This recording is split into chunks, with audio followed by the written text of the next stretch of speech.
जो कि ये हमारे कोचिंग सेंटर का ही बात है। जस्ट यही पिछले साल की बात है, ठीक? तो एक लड़के का नाम था ऋषभ। एक लड़के का नाम था ऋषभ और दूसरे बच्चे का नाम था अभिषेक। अभिषेक तिवारी। अभिषेक तिवारी 12th में पास आउट थे। 12th पास आउट थे, मतलब ड्रॉपर थे, तो तैयारी करने के लिए आए। हमने कहा ठीक है। तो जैसे कि मैंने बात किया, तो ये वाला जो बच्चा है ना, अपने आप को इस तरीके से रिप्रेजेंट किया कि जैसे कि मानो कि मुझे सब कुछ आता है। मैंने कहा चलो अच्छी बात है, क्लास 12th हो तो ऑब्वियस सी बात है, पढ़े होगा तो आएगा तो आएगा। ये भी बच्चा ऐसा नहीं था कि इस बच्चे को भी नहीं आता था, सब आता था, लेकिन अपने आप को इस तरीके से रिप्रेजेंट किया कि सर मानिए कि जैसे कि हमको कुछ पता ना हो। अब जैसा आप पढ़ाएँगे वैसा हम पढ़ेंगे। हमने कहा ठीक है, चलो अच्छी बात है। तो कि अब ये लड़का जो था ऋषभ, वो डेली एक अपना टाइम शेड्यूल बना ले कि मुझे इतना काम पर डे करना है, मुझे इतना पढ़ना है तो पढ़ना है चाहे जैसे करके, ठीक? अब जो भी हम सब यहाँ से मॉड्यूल वगैरह देते थे, जो भी हमने क्वेश्चन देते थे, अब मॉड्यूल के नाम से हम सब हमेशा पीवाईक्यू ही देता हूँ, ठीक?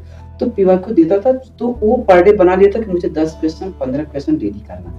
अब ये लड़का क्या करता था, जितना हम सब क्वेश्चन देते थे वो एक बार में ही निपटा देता था और उसके साथ-साथ कहीं घूमने टहलने हर एक चीज़ जाता था। हमने कहा ठीक है, कोई दिक्कत नहीं, अच्छी बात है।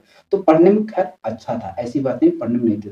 तो लेकिन अब एक चीज़ गड़बड़ यहाँ पर ये हो गया, लड़का ये एक बार जैसे क्वेश्चन कर लिया ना, तो दोबारा उसको रिवीजन नहीं करता था, छोड़ दिया। उसको ये लगता था कि अब मुझसे क्या ही दिक्कत है, हम लोग कर लेंगे। लेकिन ये लड़का क्या है, धीरे-धीरे क्वेश्चन करता था, कहीं-कहीं फँस जाता था। अब जैसे एक बार किया, फिर उसको सॉल्व किया। तो जैसे पहली बार जब सॉल्व कर रहा था तो फँस रहा था, लेकिन जब दूसरी बार किया ना, तो फिर वो फँसा नहीं, फटाफट होते गए।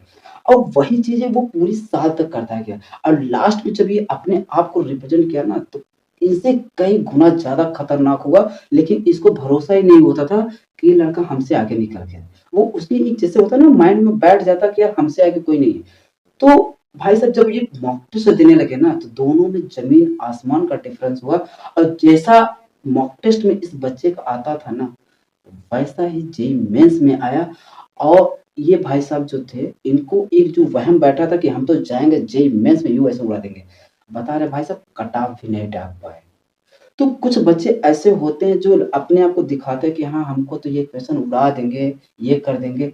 तो बता रहे हैं ऐसे आपको हर एक कोचिंग में मिल जाएँगे, जो इस तरह के लड़के होते हैं उनका सिलेक्शन तो नहीं होता है, लेकिन जो मॉडरेट टाइप का लड़का होता है, वो कंटिन्यू जब मेहनत करता है, तो देख लो सबसे ज़्यादा सिलेक्शन होने के चांसेस उसी को होते हैं। तो यही चीज़ मैं कहना चाहता हूँ कि आप पढ़ने में तेज़ हो, चाहे कमज़ोर हो, कोई दिक्कत नहीं। अगर आप कंटिन्यू मेहनत करते हो, तो आपका सिलेक्शन होगा।